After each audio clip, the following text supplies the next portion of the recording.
Hi there, welcome to Grain TV. I'm Kevin McNew. It's Thursday, April 20th, and a punishing day lower in the wheat market. Let's take a look at GrainEdge's trading platform and see what the trade action was like today.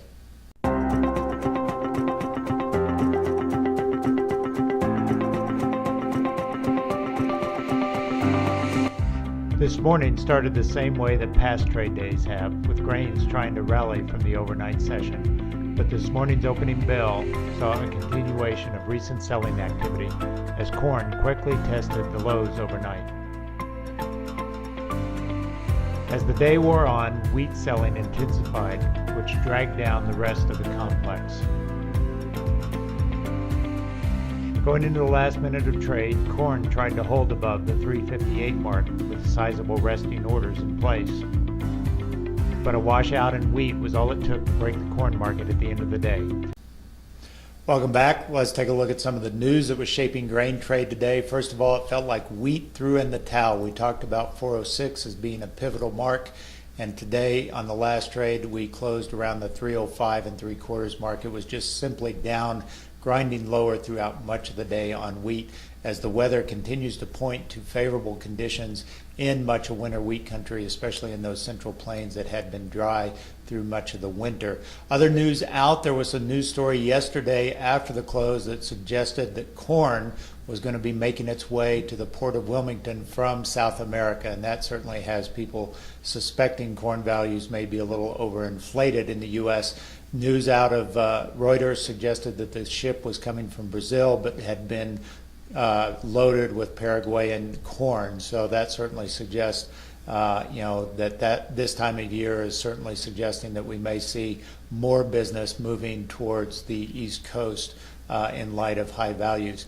Other news out, looking at the weather maps, we've been talking about how the plains and the southern tip of the Corn Belt is expected to see rain in the next week. That continues to be the case, but as we start to look at weather models into the first week of May, we start to see weather patterns that are drying and showing favorable planting conditions. So that is certainly setting the stage for corn planting to pick up in the first week of May, which may take any sort of air left in the corn market out as we see wheat sinking lower and certainly the prospects of wet weather combined with drying out in the first half of May, suggesting we'll get this corn crop planted.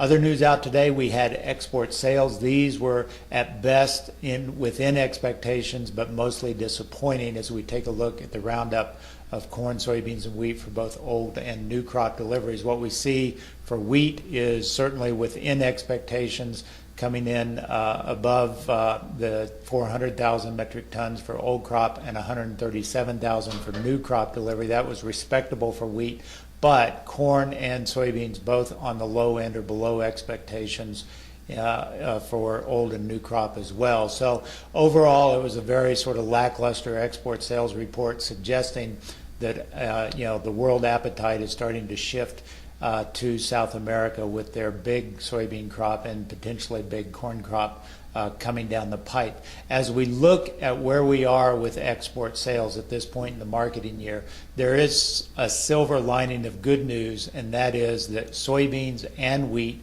have reached the USDA estimate for the annual forecast. In the case of wheat, we only have a few weeks left in the marketing year, about 5 weeks left, getting us to the end of May. We just crossed the line of reaching USDA's export target. Same holds true for beans. We've reached the export target for the entire marketing year, but we have a lot of unshipped grain that has yet to be moved out. In the case of soybeans, we've been talking about this, how our amount of unshipped grain relative to overall commitments is very high for this time of year.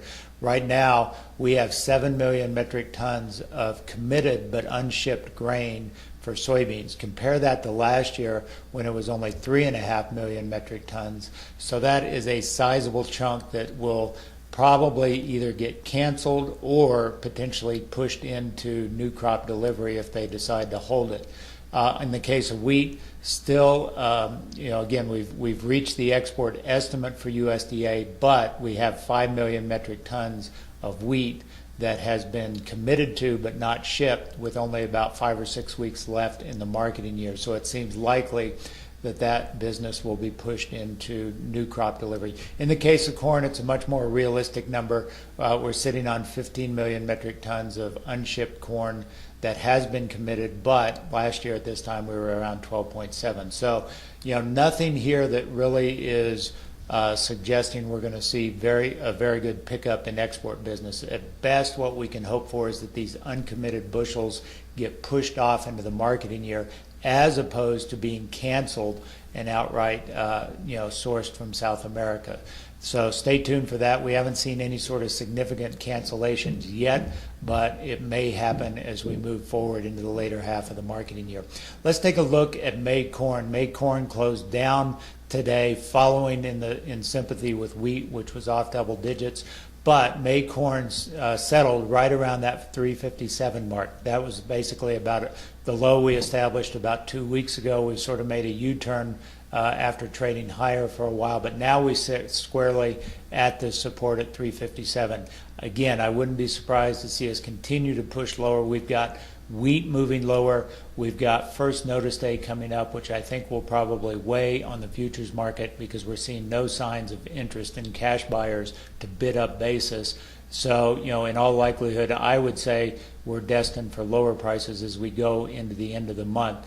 We've got first notice day at the end of next week. Keep in mind that tomorrow is expiration on those May options, so that'll be the last trade day on May options. As always, if you'd like to learn more about how we can help you in your own grain trading situation, including lowering your commission to only $7 a trade, getting a platform with real-time quotes, then visit us online at grainhedge.com.